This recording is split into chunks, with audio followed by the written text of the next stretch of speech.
And now, from beyond our dimension, this is the Jeff Mara Podcast. Here's Jeff. My guest is Michael André Ford, author, angel intuitive who helps people hear and see angels, guides, passed over loved ones, and pets.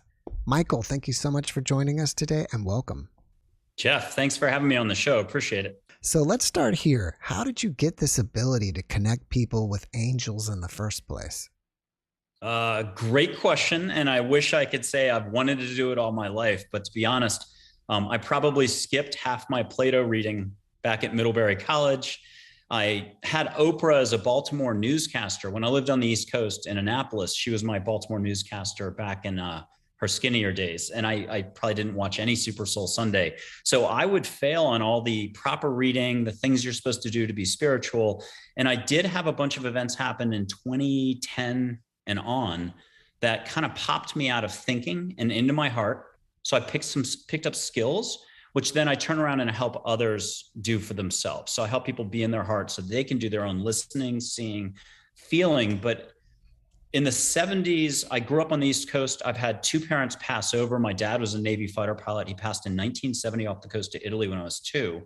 And it was his time to go, young, 25 or so, just had his birthday. He was put into Arlington in 1998. And then my mom passed in like 1992 when I was turning 23. I was on Wall Street for a couple of years, then public relations. I was great at public relations, PR. I put people in the Wall Street Journal, New York Times, and so on. And it's kind of what I do today. I've got an expert on one side and then a journalist on the other, and I connected the two. And they did their own kind of matchmaking. They did their own magic.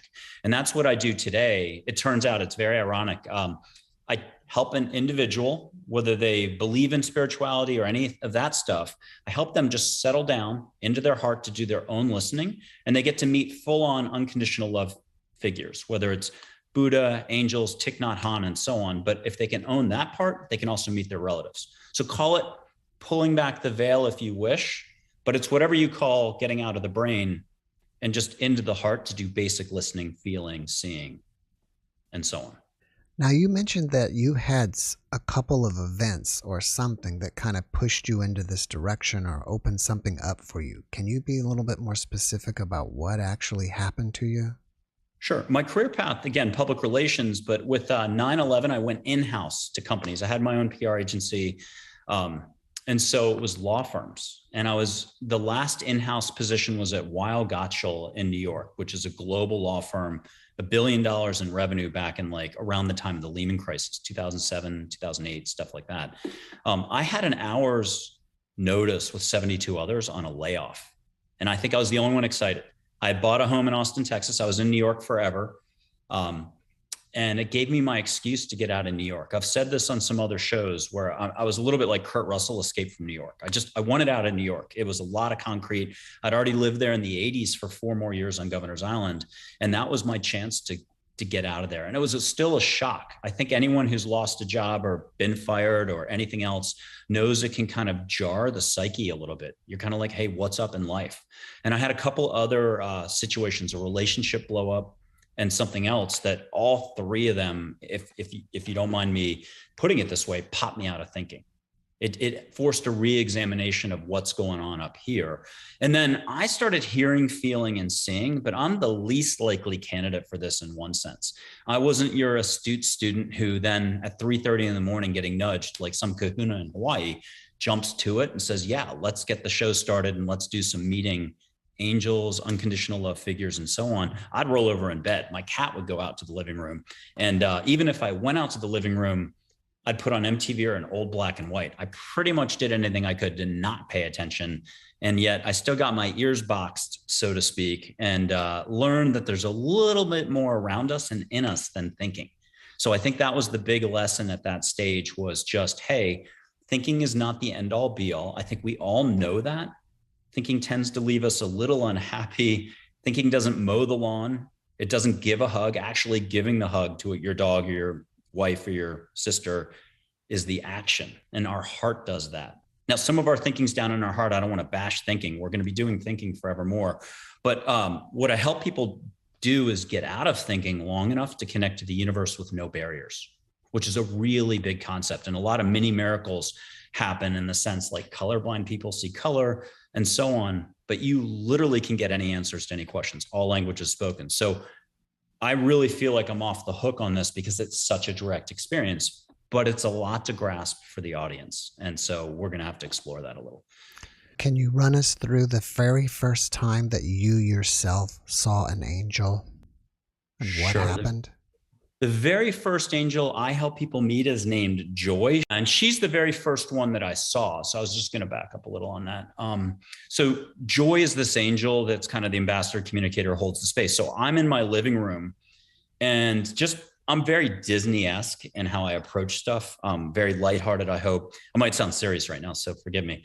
But I'm in my living room. This is Austin, Texas. It's probably 2010, 2011, somewhere in there. And just picture a living room setup. And I saw this Roman candle of pink light whoosh out of the ground and through the ceiling. It was like 1.5 feet wide. And I mean, I didn't run out of the house. I should have, and I should have screamed. But it was a pleasant experience. It was pretty, pink light, big whoosh. And then a second later, she showed up again and did the same thing about 1.5 feet over, and another big whoosh. And, I know my jaw dropped, and I know I heard like kind of a ta-da, hi, I'm Joy. And I can tell you from meeting other angels that there's certainly a lot of humor. And the very first time you get an introduction for some of the angels, they don't mind making a splash. I think if I was in their shoes, I'd probably do the same thing. Why wouldn't you? I'm the glass is full and overflowing type of guy. So I could see that being a good idea. I just find through my experience of talking to guests that a lot of times, it's obviously not always, but a lot of times at some point in their life, a person had some type of spiritual awakening or spiritual crisis or injury or something that was a catalyst to put all this in motion.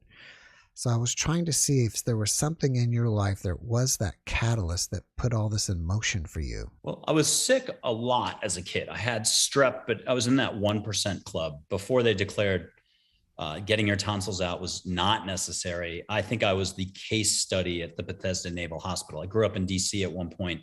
And so with the Navy dad who passed away, it was Navy care. But I mean, I was sick all the time. So I remember being laid up, a lot of pain, stuff like that. Also didn't grow till maybe 11th grade. So I was always the smallest kid at Andover, 90 pounds till 11th grade. They grabbed me as a coxswain for crew.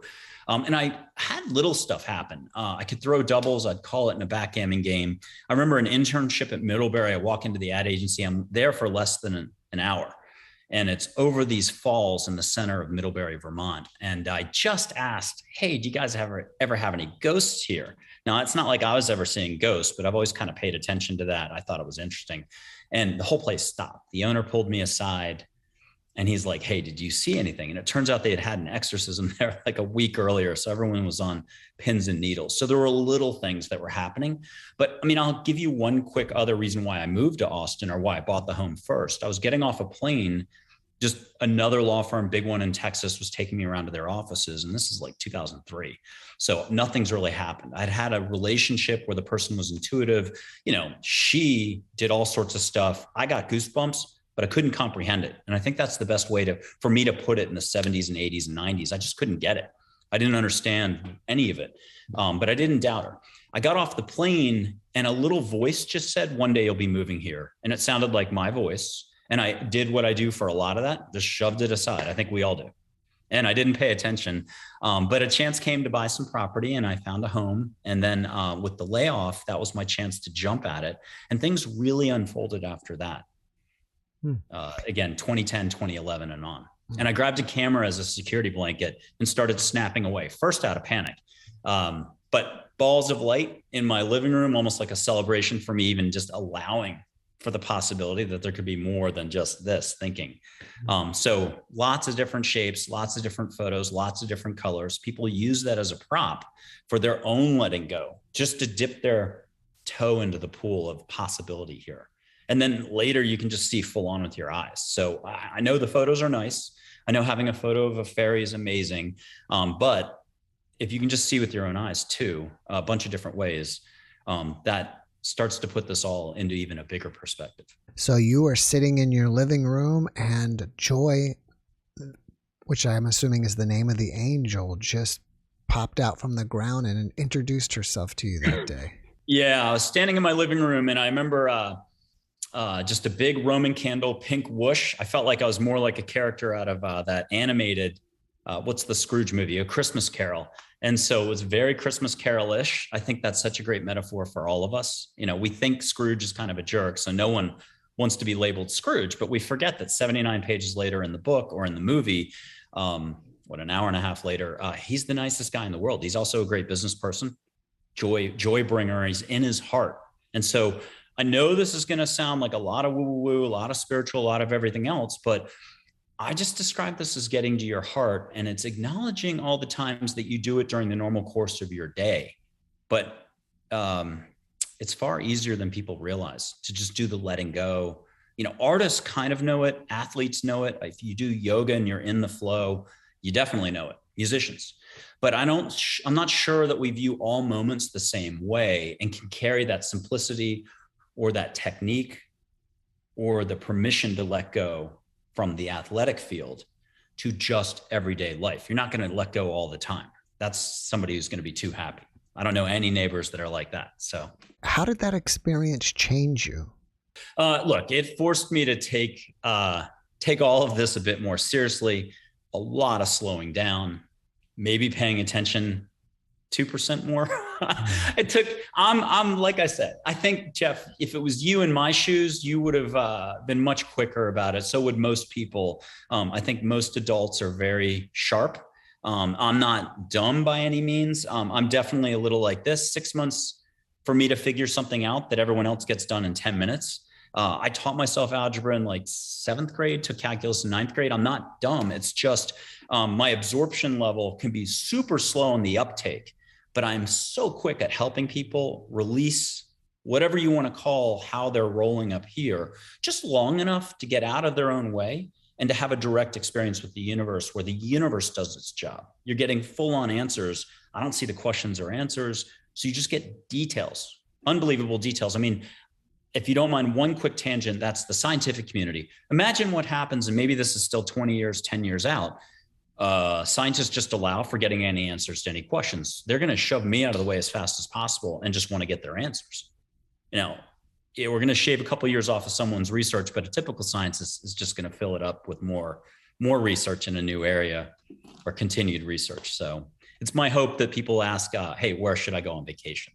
And get a great answer. I'm very happy-go-lucky and light about this. So your first angel was joy, and then how did it lead to more angels and other spiritual beings? Yeah, over time, another angel would come in. I'd get another sort of introduction.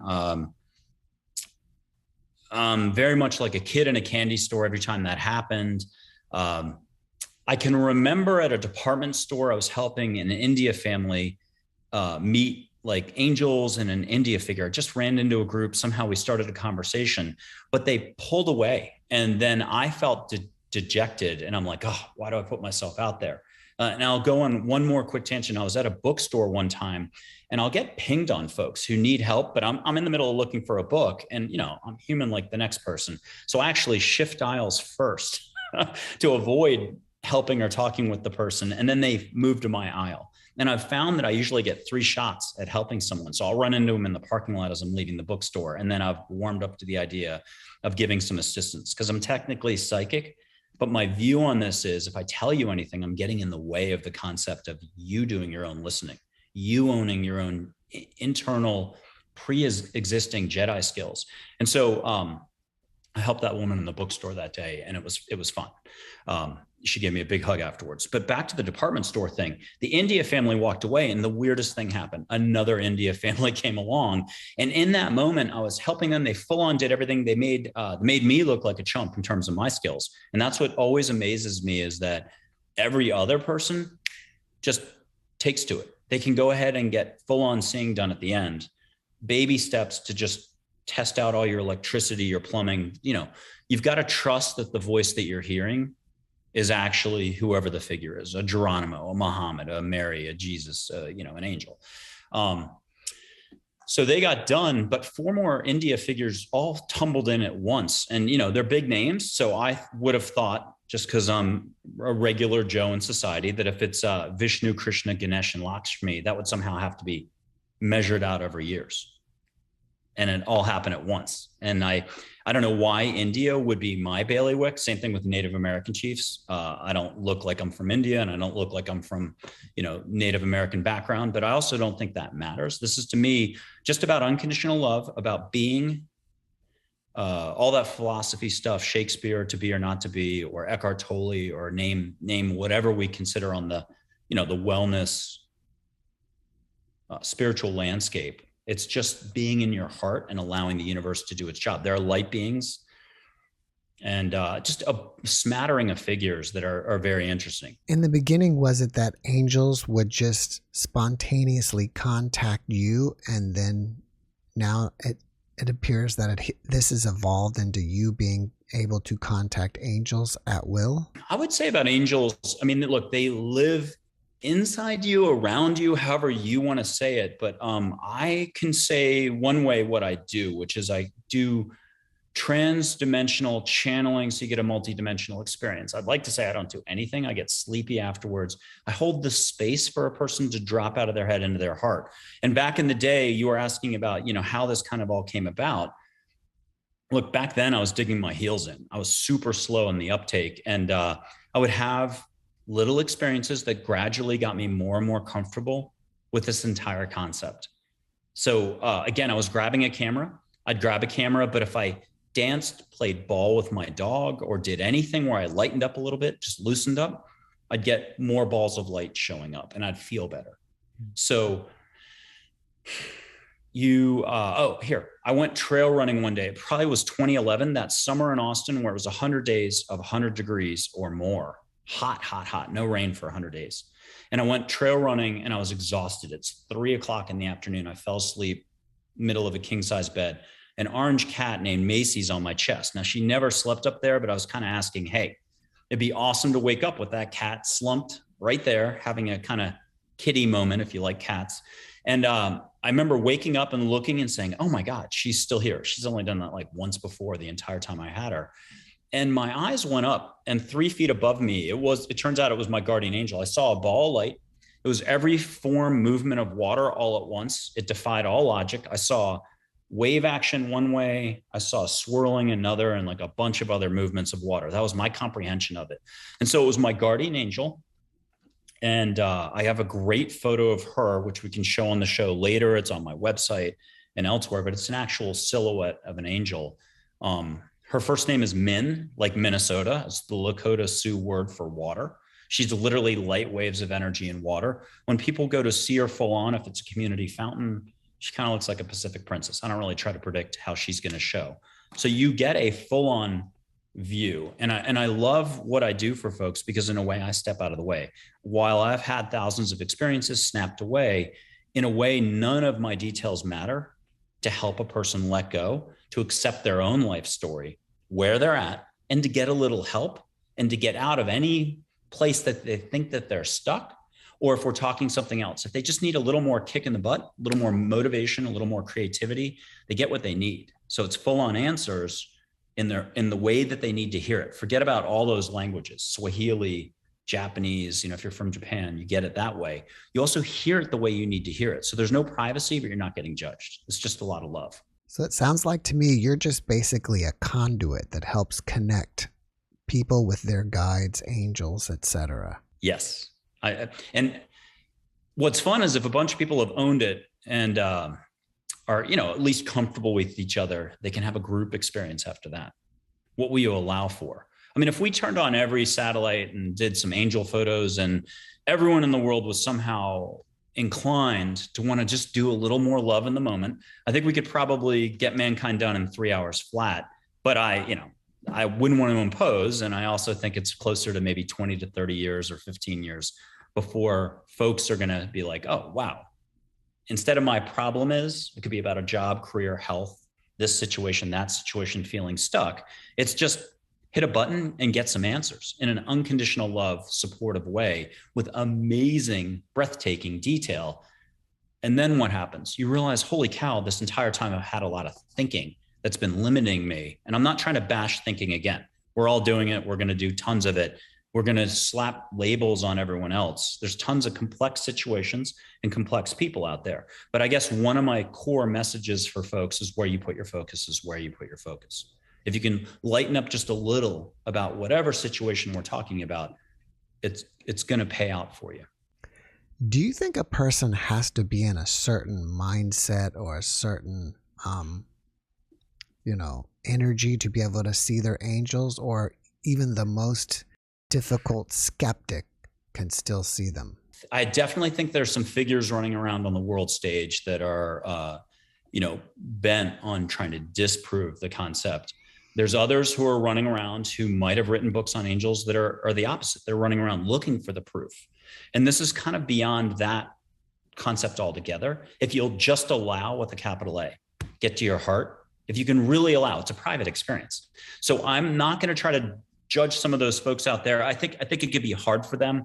Absolutely. It's kind of the law of attraction thing, or it's the vibrational thing. I mean, you've got to let go. You have to be able to get out of the brain and get into the heart. But that's why I tell dad jokes. If you can laugh at a dad joke, that's the degree of difficulty. I know the way we're talking right now, we're suggesting that angels could exist, or a light being named Grace, or Seth from the 1970s. If anybody remembers one of those new age, books, The Nature of Reality, I think it was Jane Roberts, right? You can meet Seth. This is a lot to take in, but the degree of difficulty here, because we're talking such phenomenal double entendre stuff, we think it's like an Olympic diving platform, the 30-meter one that's such a big deal, or Acapulco, them jumping off the cliff. And I'm going to argue that the leap of faith, or the letting go, and faith, religious, non-religious, to me, same difference. If you're letting go, you're letting go. I'm going to argue it's this big, or it's this big, the distance, because you got to go from here to here. And I think that's what's beautiful about this. So many of those spiritual authors, or non-spiritual self-help authors, or philosophy or religion, that's where it all intersects. And, even our movies, I think we were talking Star Wars before the show. I love the Force from Star Wars. I can do Yoda's voice. I do it to crack people up. If they get stuck, if I do Yoda's voice and you start laughing because Michael's being ridiculous, I help you lighten up to allow for the experience. So we're getting back to the original point. Yes, anybody could be doing it, but some people are going to require like a life crisis, or faced with a 50-50 situation. You might be checking out. So, and a lot of people will cry or yawn a lot as this starts to happen. They're feeling waves of compassion. They're letting go. The crying's not because I told a bad dad joke and they're not in pain. It's just they've been carrying, we'll call it Samsonite luggage wagon train. If I'm Joan and I was divorced 7 years ago, but I've been talking about Henry, my ex, for 7 years, holding on. He's such a jerk. And, when it comes time to finally get over the fence of the divorce, it's kind of, is the word cathartic? I don't usually say that, but that's what I'm getting. It's a letting go. And it's big, and it's going to be a big moment for you personally. And you're probably going to bawl or yawn or some combination thereof. And, this is how you get unstuck. I love that Wayne Dyer comment, but I think it's someone else from further back.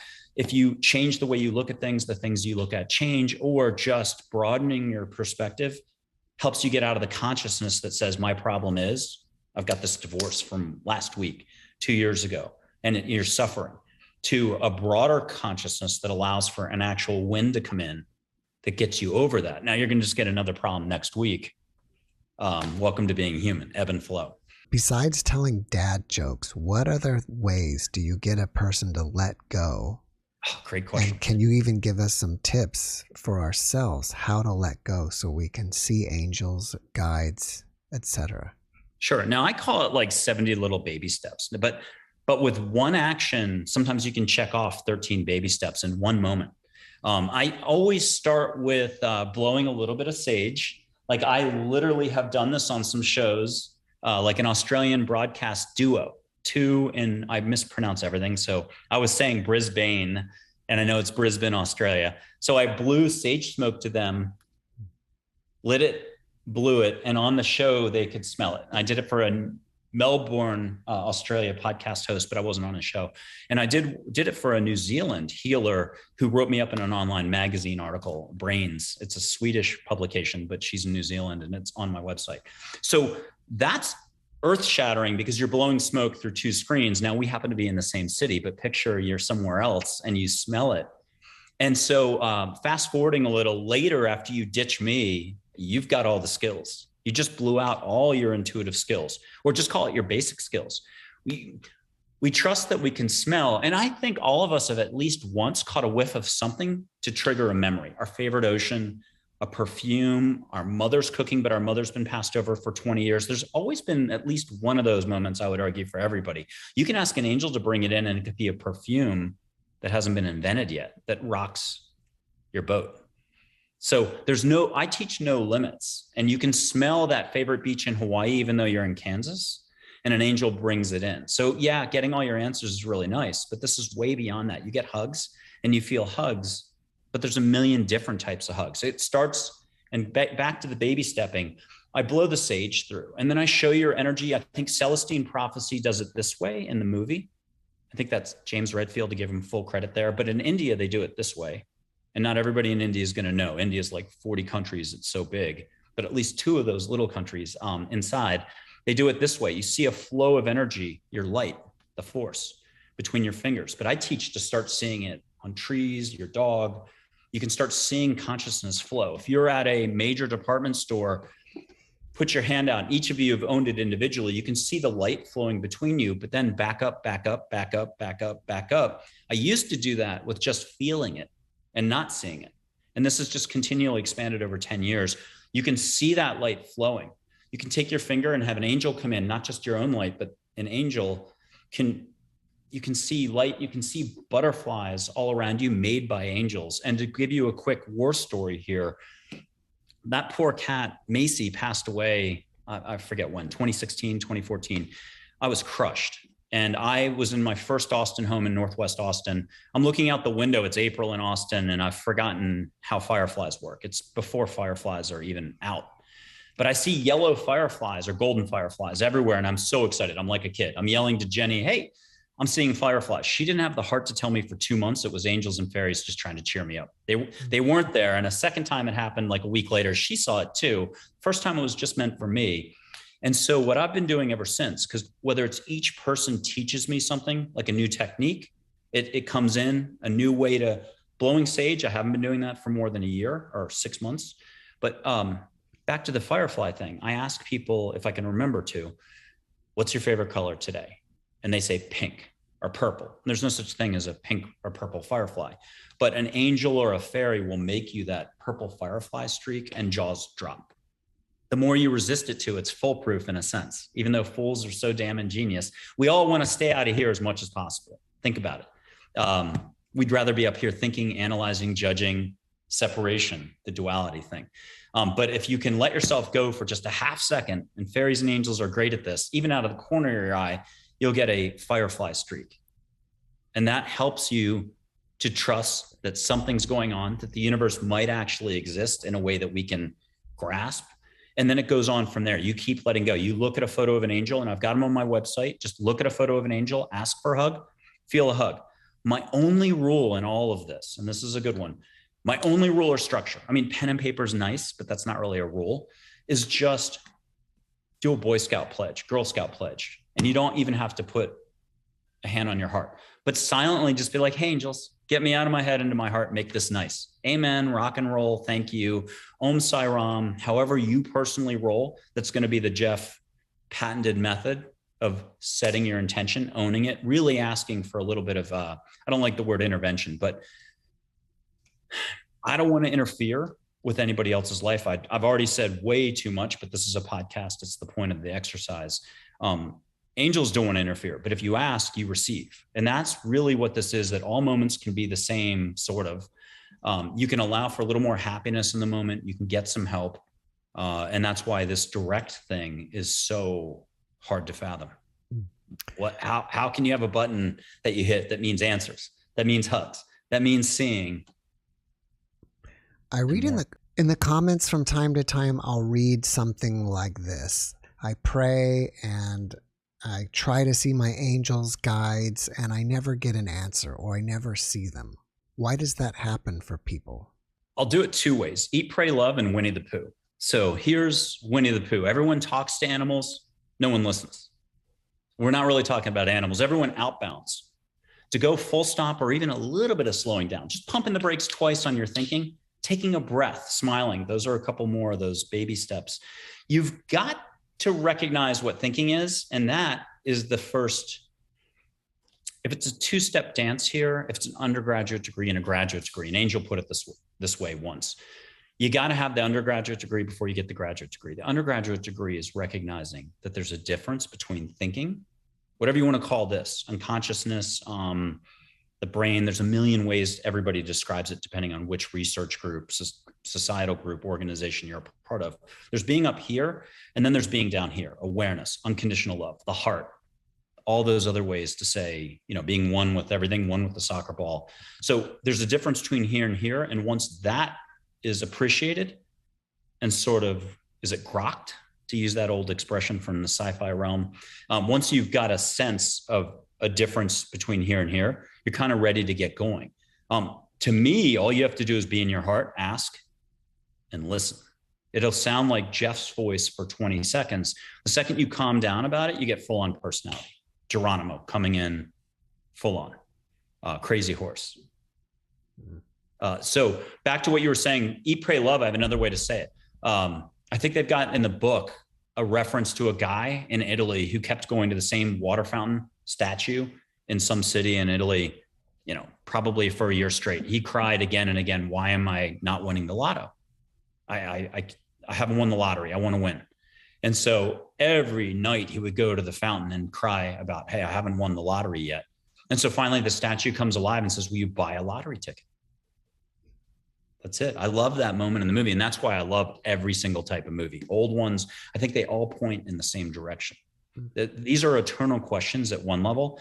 But as soon as you get out of worrying about the questions and answers, or can I do this? And you get to the actual action. It's like us talking about, should we mow the lawn? This could go on for 3 months. I'm not going to mow the lawn. No way, Jose. But we're talking instead that moment where you're like, it's no big deal. I actually enjoy it. Put in some music. Did it in half the time. Didn't hit the flower bed. So again, back to the level of, or the degree of difficulty here, I like to say it's like a light switch on the wall. When you slap that sucker and walk into a room, you're not analyzing it. I'm not worried about 2 weeks ago, did I brush this molar correctly? Or did I hit that light switch in my bedroom 2 Tuesdays ago the right way? I just trust I know how to do it. That's what I'm talking about for ownership. You already know how to do all this stuff. You do it and apply yourself to it when it's sports or a video game and you're an ace. Everyone's accusing you of cheating that day because on a first-person shooter game, you did so well. They thought you had to have, I forgot the lingo for this, but it's cooking. It's everything where it's reading a book and you got lost in the book. You did 70 pages in an hour, 2 hours, whatever it is. You sit there, but think about the book the next day. Somebody yelled at you, you're shaky. It's a neighbor was upset at you about something.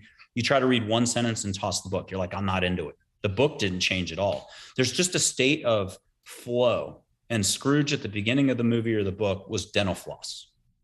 He was about one thing, money, himself, whatever you want to call it. We're all like that. It's a pendulum swinging where we go from the head to the heart. So I'm talking heart stuff, and you just have to trust this much, and the universe delivers the rest. All right. You mentioned that you have pictures of angels and fairies and stuff. Can you show us some? Sure. And I've handed the camera to folks as well. So here's Joy. She's the emotion, Joy, a pink ball of light. These are my website as well. And folks will use these as props just to lay their eyes on the angel, ask for a hug, get a hug, ask a question, get an answer. But you can see in your own room in more light energy form, just light on your ceiling before, much later, I help a person see full on. Here's an angel named Charlotte. These are just going to look like balls of light, but we'll get past balls of light or the concept of orbs in just a second. Here's Charlotte. She's everybody's favorite school teacher from childhood with words meant to help you expand. Here's an actual silhouette of an angel. And she's the only complicated name out of 130 plus names. It's Minwala. Just call her Min. It's like Minnesota. The word Min is Lakota Sioux for water. Uwala is a Polynesian morning glory. It's like a sweet potato vine underneath with morning glory flowers. So it's sustenance. But Ua and La, I think in Hawaiian, is either rain or sun, sun and rain. Her name's Water Rainbow or Water Morning Glory. Just stick them in. But so she's my guardian angel, but I have her in a bunch of other different ways. The cover of my book, Listening to Angels, it's her and Charlotte as more metallic balls of light with faces in it. And I think if anybody looks at that photo, they'll agree that it's a whole different ball game for energy. It was a daytime shot, metallic, beautiful. You can talk to two angels at once. People can do this again if they own it individually at the same time and hear collectively Audrey Hepburn come in, or Geronimo, an angel, you name it. So I really feel like this is a lot to allow for. This is a lot in a way from where I sit in society. But what I love about this is I'm kind of off the hook about having to worry about, is this credible? Because between the photos, it's a direct experience, all the languages. Again, colorblind people, 3 of them have seen colors. It doesn't mean they're forever fixed, whatever you want to call it, with the eyes. But what can you allow for in the moment? And I'll go big picture for 1 second. If you can be happy now in this moment for no reason at all. And that would be one of the top 3 messages I'd tell anybody.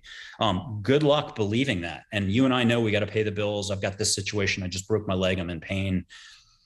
You know, it doesn't help to hear that all moments can be the same. You know, if I've got a dentist chair and I'm getting a root canal, it's not the same as being on the beach in Hawaii. Good luck but that's the human experience, is the contrast, as Esther Hicks would say, the ebb and flow, all the details and everything else. I'm just trying to highlight that there's something that happens that I think all the Star Wars movies touch upon, that Yoda talks about, the Force. I'm dying to do Yoda's voice, but maybe later. It's in you, it's around you. Whatever that is, I'll say that love is a constant, and maybe the fabric of the universe is love. I'm going awfully positive here, but if it's all a constant, then thinking's what pulls us out of all the enjoyable moments in life. When you hug your kid, there's no way you're thinking about your approach, like an air traffic control tower, the landing of an airplane. You're not worried about how you just give your 10-year-old son a big hug. You're a dad. You love your son. You're in the moment. So I'm going to make the hypothesis or the argument here that all the good moments in life are when you're in your heart. And you can have more of those simply by slowing down out of thinking. I think we're probably more self-help now or something like that. But that's what this is about. And then for some reason, angels, unconditional love figures, are much more available for all of us today. And then the full-on part is what it is. You've trusted your other senses. Why wouldn't you get the seeing done? Do you have any pictures of fairies or anything else? Yeah. Here's a fairy, Ginger, and I'll grab a different shot of her. So it's not just one way. This was in my backyard 2 houses ago in Northwest Austin. And I have a shot of, if anyone knows downtown Austin, there's a barbecue joint that you would want to go to for just a normal barbecue meal, Stubbs. They have a fantastic amphitheater in the back for concerts and stuff like that. I was there for a concert. I don't remember if it was Two Door Cinema Club or the one single alternative band out of France that was super successful, M83. But this is the shot that I took, and someone asked a great question. If everyone had a camera that day, would everyone have gotten the same shot? It wasn't raining. This is going to be just saturated with balls of light, but you can see joy in the middle of the whole thing. This is a concert at Stubbs, and I know I've got a huge glare here with the window. I'm sorry about that. They're the people, but the pink ball of light in the center is joy, and it's not raining. It's not humid. And the answer from angels was, I think it was 1/3 or 2/3. If everyone was in their heart, you're going to get the shot. And I had to show that one because I've probably taken like 8,000, 9,000, 10,000 photos. I've handed the cameras to folks. I feel like the photos are fantastic. They're great. But because you can see directly full on, with or without wings, your relatives and so on, it kind of trumps the experience of the photos. The photos are great though for an initial step. And let me show one more of a fairy that's just different. And I don't think I've shown this anywhere before on a show. So thanks for the patience here for 1 second. But there's no one way about any of all this. That's what I love about it. It constantly can change. We'll do it a different way. If you asked angels for 10 years straight, once a day, 10 different angels, a definition of compassion, you'd get a unique answer every single time. I think it's unlimited, the amount of creativity here. There's a fairy flying sideways, if that can make sense. I know it's going glary here. There we go. And you can see a head. And that's ginger again. So take it all with a grain of salt. I think it's important to be totally skeptical. If I was listening out there, I'd be like, come on, how could this possibly be? Especially the whole conglomeration of this. But I would just mention, hey, allow angels to exist. Let them do their job. What's the worst that happens? You get all your answers privately. I don't see your answers. I do ask for people to share something, once in a while so I can hear some flavor. And then I can sometimes react to that and help them hone in, especially business answers or business model stuff. What's the difference between a fairy and an angel? Ooh, great question. I would just say, it doesn't help to say fairies or fairies. Fairies can still answer astrophysicist questions or tough stuff, but to me, their vibe is much more light, like earth-centric.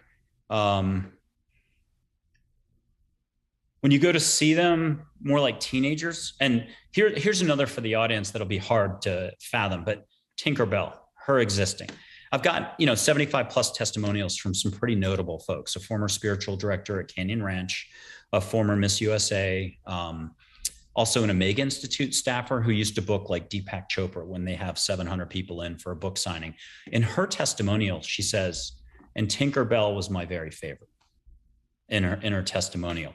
So when I first had a chance to meet Tinkerbell, got a photo of her, it took me 6 months to allow for the concept that Tinkerbell could somehow exist. It's a lot. Same thing with 3 Native American chiefs at the beginning of all this, Dull Knife, Red Shirt, and Geronimo.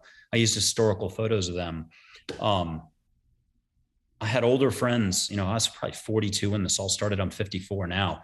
My older friends were part of the classic Austin music scene. So they're like Woodstock. They're like ready to accept all this. They're just much more mature, laid back adults that could get this and run with it right away. So they're off talking to Native American chiefs. And 6 months later, I'm like, it's the real Dull Knife, Red Shirt, Geronimo. I mean, I'm thick, I'm slow.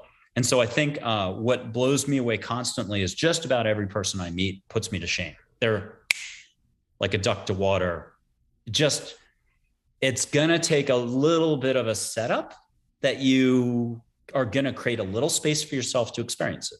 Because this is a lot when we're on the outside looking in at the experience, we're asking a lot. This is a lot to absorb.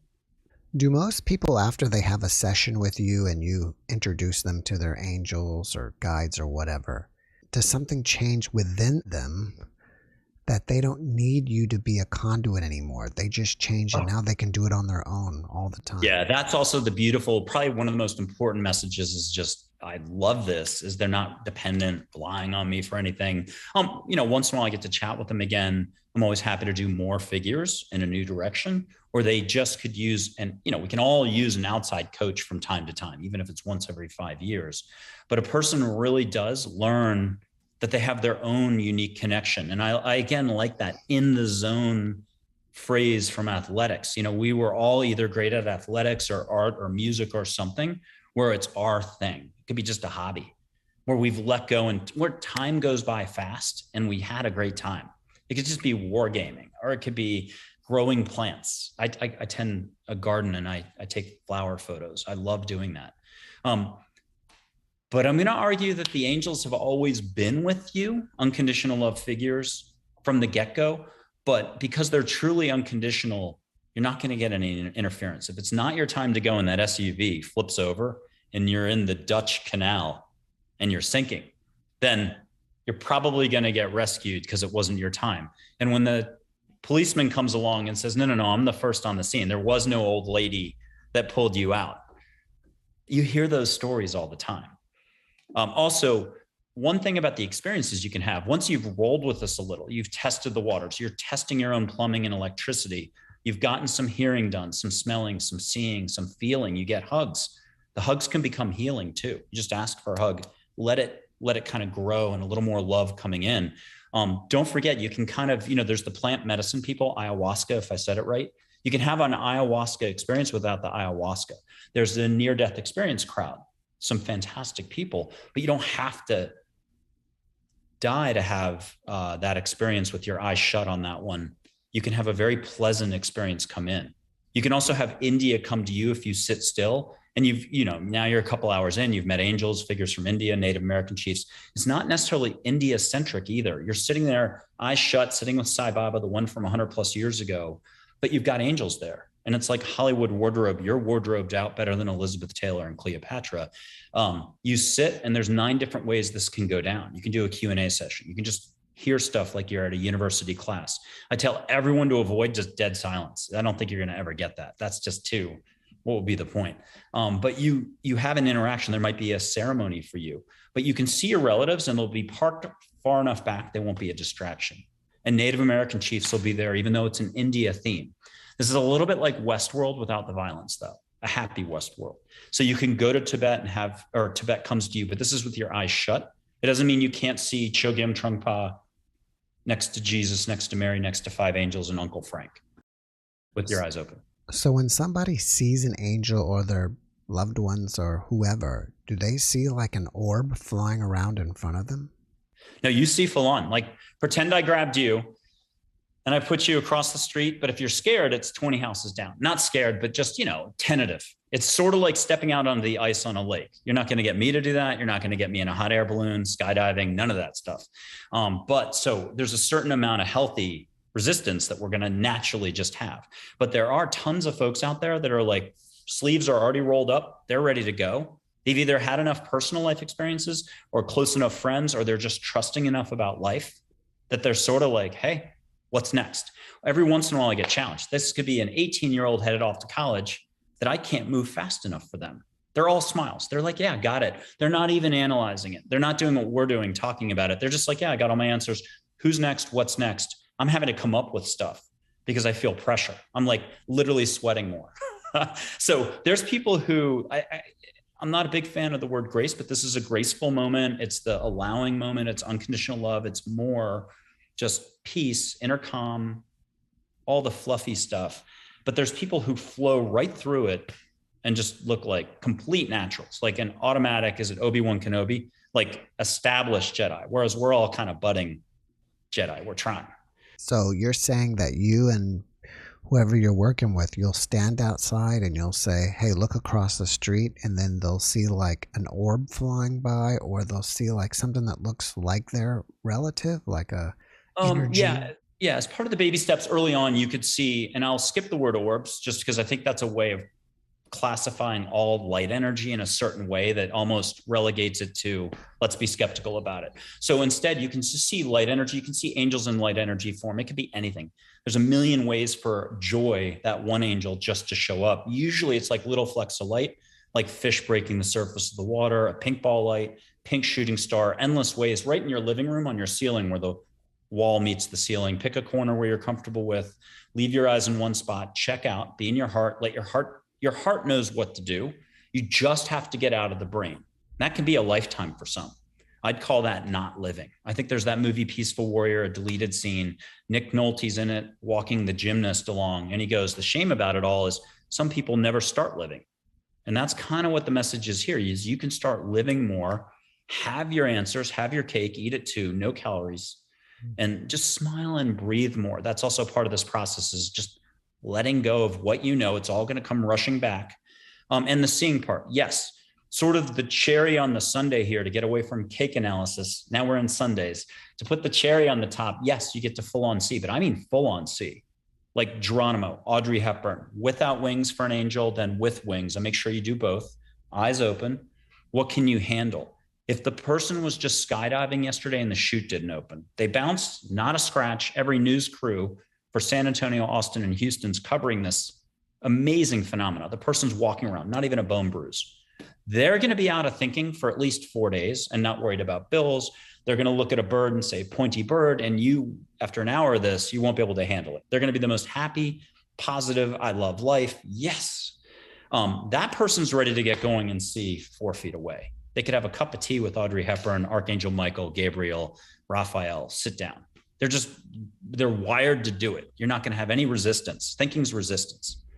Before we started, you mentioned that you have shown angels to people in the media, famous people and people that we probably would all know. You don't have to mention any names, but why do these people after having the experience, have difficulty wanting to share it openly? I think there can be a reaction to this much love. If you're in a place in which you've lost a loved one and it's a very personal situation, and you get shown sort of an open door of how much peace, harmony, tranquility there is residing within you, and then you also know the pain you're going through of having lost a loved one in the last 10 years, in the last year, I think you can get caught up a little bit in that contrast. You can recognize your own thinking and where you're putting your stacks of poker chips at the poker table. I think what we don't realize is how much thinking we're doing all the time.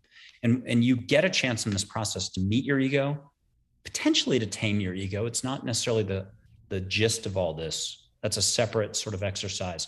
But our thinking's not going away, and our thinking's there to help us as best as it can help us. And I'm not going to say thinking's negativity. I'd say it's 1% negativity half the time. It's just not helpful. But we're going to do it. That's welcome to being human. This is just the way humans roll right now. It's not in the cards for us to lose our thinking and just be a naturally happy, more conscientious, less harm creating, generating, what do we call ourselves? Humankind, species, whatever. So I think what happens is sometimes egos come in and just do a total lockdown, like it's a federal prison and there's a riot going on. I mean, you've just escaped the prison for a little bit. You saw the outside world. Let's go to Plato. You can meet Plato. You can meet Seneca, Marcus Aurelius. You can meet, there's another one in that, Socrates, the original Socrates.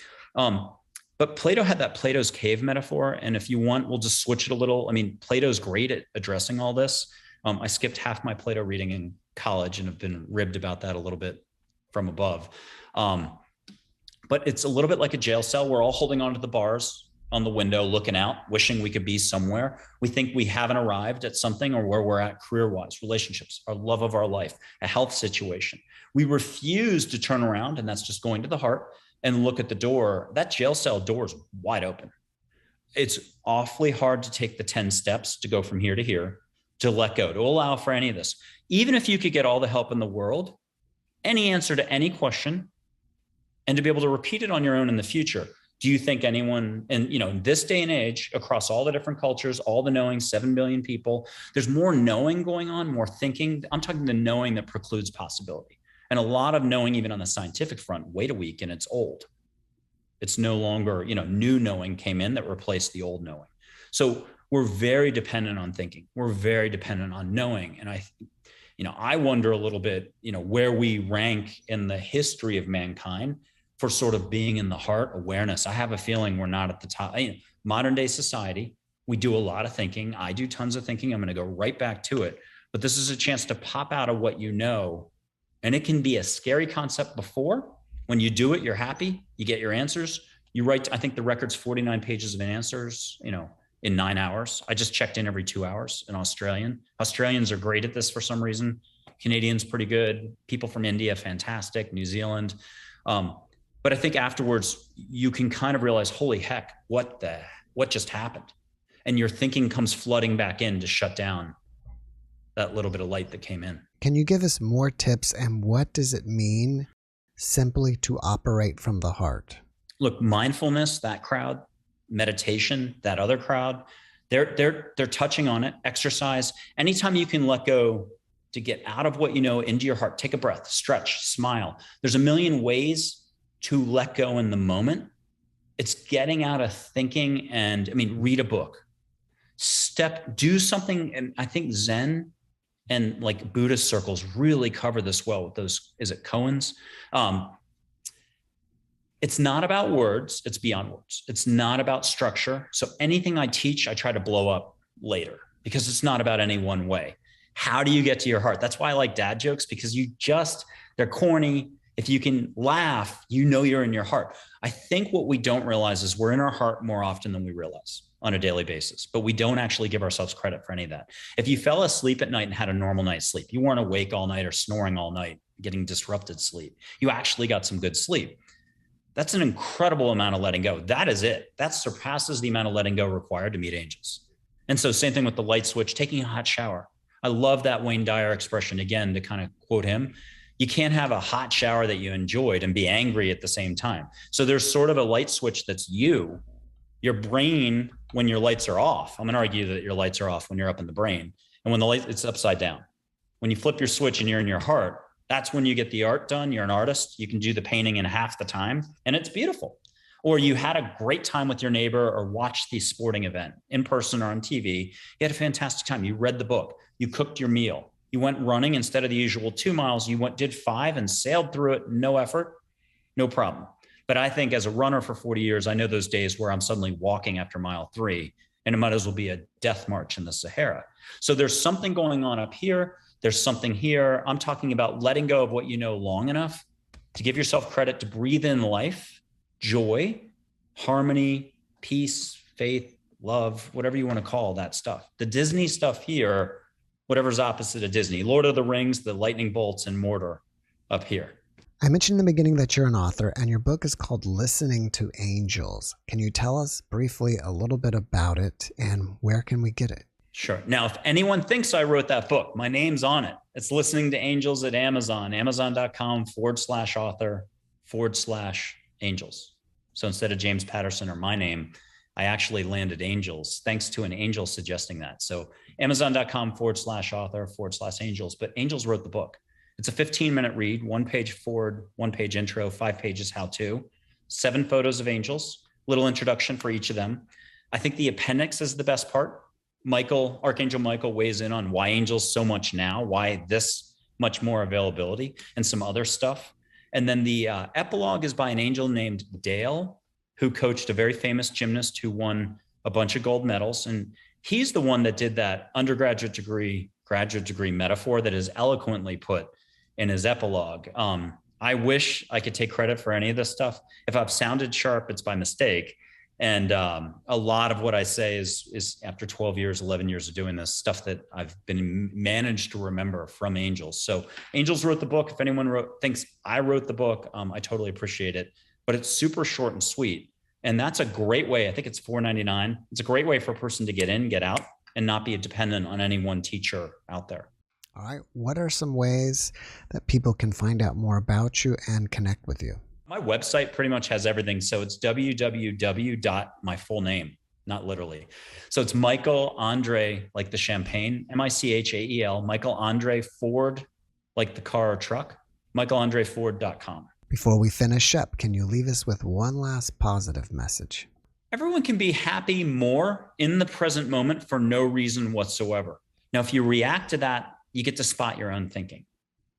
And it doesn't mean you're going to be happy all the time. And this is a fluffy Disney fairy tale sort of ending, but it is a little bit of a challenge. It challenges our senses. It's something that I think the meditation mindfulness group is trying to talk about. You're just connecting more to whatever you want to call the great flow in you and around you. So my big message is, one, you're not alone. If you wanted just to do what we talked about with the lottery ticket analogy or metaphor, that fountain in Italy, if you want to just do one-way communication, do it. You're heard. So don't try to meet angels. Don't try to listen for your answers. But you have to do a little more trusting when you outbound one way. Trust that you're not only heard, but it's coming back to you. That you're going to create that space to allow for the boomerang effect for the universe to do its job. So there you go right there. Don't meet a single angel. Totally, counterintuitive here. But I do like that one other Winnie the Pooh quote, Piglet and Winnie the Pooh. I think it's Piglet that asks Pooh the following question: how do you spell love? And Winnie the Pooh's got this one nailed perfectly. You don't spell it, you feel it. And in a way, that's what this is all about, is you can't analyze this to death. And I know that's what we all are going to want to do, because how is it possible? But you have to jump in the pool. And that's where the rub is. If it's a pool and it's a cocktail party and you're supposed to bring your bathing suit, I'm the type that an hour, 2 hours later, I might be up to my ankle. I'll inch my way in. Tons of people cannonball right in. And that's what I love about humanity. There's tons of folks who are like, no, I got this. I've had enough life experience. I'm a mature adult with my arms out. I own my territory, and I'm a big enough inner fearless, peaceful warrior to allow for me just to get in that pool and start swimming. You're like Michael Phelps. I don't think people appreciate that they're Michael Phelps. And this is a metaphor. You're not Michael Phelps, but you're Michael Phelps in an Olympic pool. You just have to realize that the pool is here and you already know how to do all the strokes. This is like pulling the veil off of your eyes rather than a veil that we think it's some magnificent whatever. You're just waking up a little bit, but you're going to go right back to forgetting. So sorry about that, folks. That's the thinking part. Michael, thank you for that message. Have a great rest of your day. Thank you, Jeff, for having me on. Thanks for watching the Jeff Mara podcast. I really appreciate you. Another way to show support is through YouTube memberships. And if you do, there are loyalty badges and other perks depending on your level of membership. All you need to do is click the join button underneath the video to find out more. Thank you for your support.